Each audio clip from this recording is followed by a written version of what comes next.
Hey everybody, I'm Kevin Nelson. Welcome inside the LSN studio with head coach of the Linfield Wildcats, Joseph Smith. Coach, congrats on the 27-13 win, first round of the playoffs. Big win against Hardin-Simmons, the fifth-ranked team in the nation, coming out to McMinnville.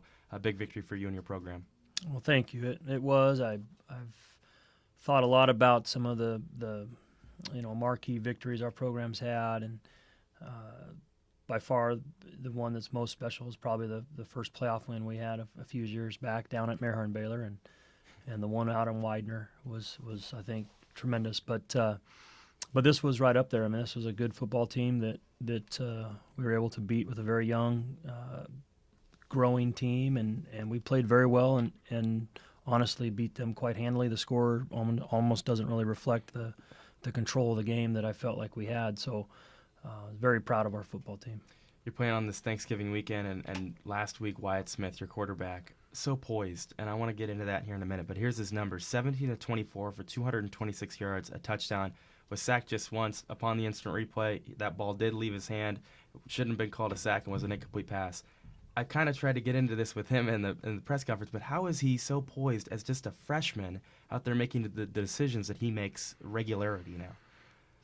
I think, Bob Beers, a longtime NFL scout, a good friend of mine, once told me that when you're recruiting quarterbacks, you have to find the multi-sport athletes, the guys that played basketball in particular, that played baseball, and there's a gamesmanship, there's a getting used to pressure, making decisions under pressure, poise is what you're talking about, and to really look for that in the recruiting process, and that's really held true. There's very few of our quarterbacks that have played here that have been successful that were not, 2 or 3 multi-sport athletes, and so obviously, Wyatt fits that, and I think that's where that comes from is years of being the main pitcher, main scorer, et cetera, on all these teams for 12, 13 years. It's certainly, sometimes it's a gift, but I also think in many cases it's developed, through experience.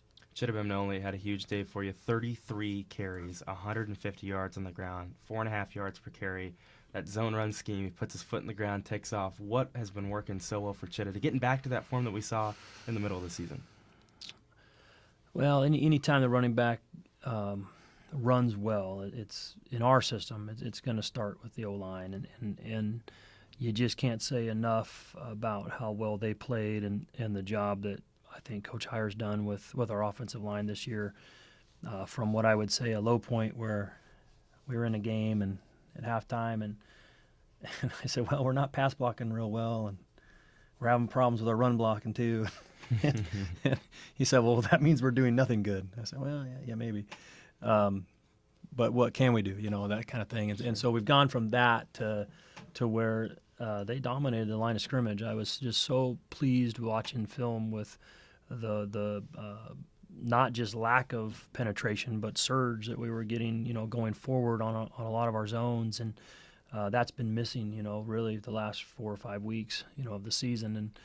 And as our guys have gotten healthy, they feel better. They're able to do more. And so a lot of it is just the offensive line getting healthy, and our tight ends played phenomenally. We got into some multi-tight end sets, and I think the tight ends played great. And as they have picked up their game, our running game has really improved. So Chitta did wonderfully. He's very, very good back, but there was some really nice blocking going on.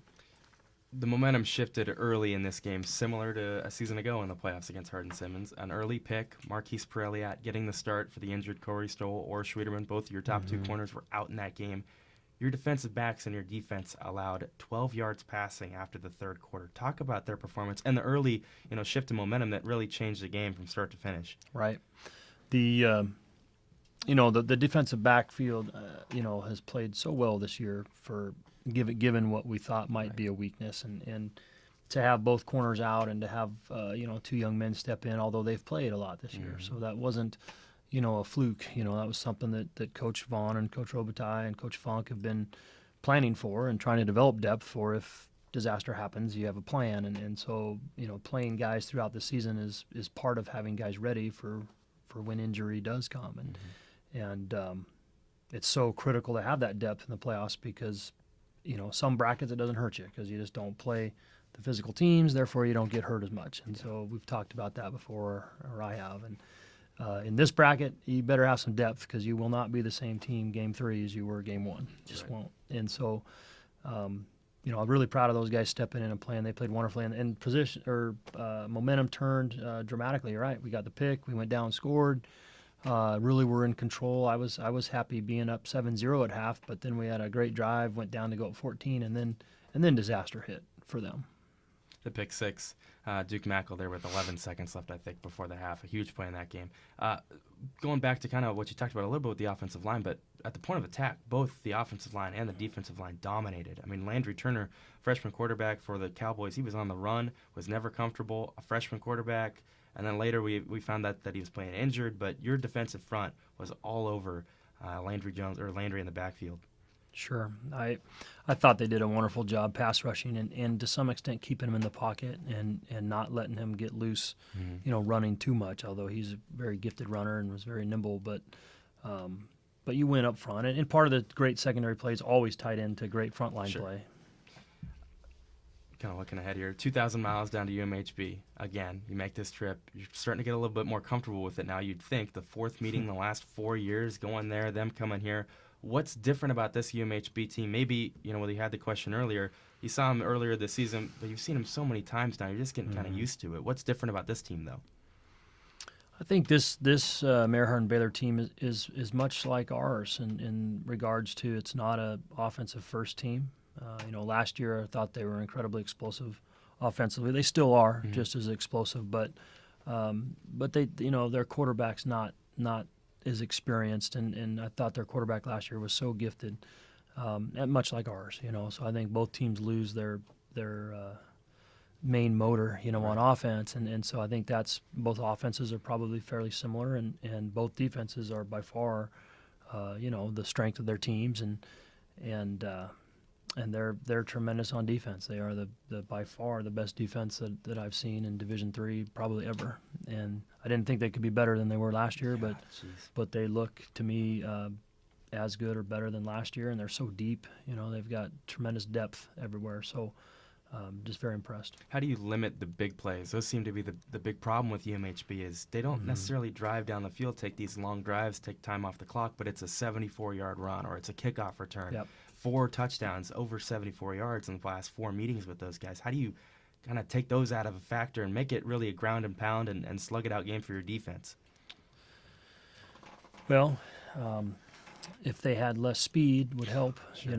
That's I think why you see the big plays against us is they're faster than everybody else we play. So whereas other teams that might be a 10-yard gain with these players, if they get a little space, it's the whole way. So a lot of that is just the nature of their talent compared to everyone else. Cats are heading to Belton. They'll take on number 1 UMHB, the reigning champs in Division III college football, on Saturday. This Thanksgiving weekend in Texas. The broadcast starts there at, I believe, 9:30 for those staying here in Oregon Pacific time. Cats will kick off at noon Belton time. Coach, thanks for the time. Good luck this weekend. Thank you.